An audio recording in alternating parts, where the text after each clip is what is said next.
আর যদি আমাকে শিবির বলেও থাকে, আমি যেহেতু শিবিরকে ভালোভাবে দেখছি, আমাকে কোনো ভালো কিছুর সাথে অ্যাসোসিয়েট করলে আমার তো এত অফেন্ডেড হওয়ার কিছু নাই। আমি কেন ট্রিগার্ড হব? এর জন্য আমি ট্রিগার্ডও হই না, আমি অফেন্ডেডও হই না।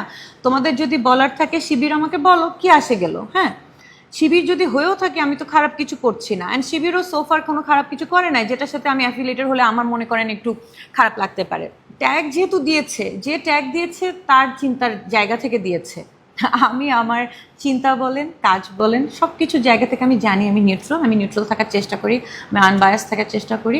সো আমি আমার জায়গায় ঠিক আছি, তাই আমার এইসব ট্যাগে তেমন কিছু আসে যায় না। এই এনভায়রনমেন্ট তৈরি হয়েছে কারণ আপনি ভালোকে ভালো বলতে পারবেন না আনলেস একটা পার্টিকুলার গোষ্ঠীর সাথে নিজেকে অ্যাসোসিয়েট না করতে পারেন। হ্যাঁ, এখন আমি হয়তো আমি জানি না আমি আমি আমার ছাত্রকে ভালো বলাতে কেন অন্যরা এত এটাতে ট্রিগার্ড হয়ে গেল, তো ওখান থেকেই আমাকে ট্যাগ দেওয়া।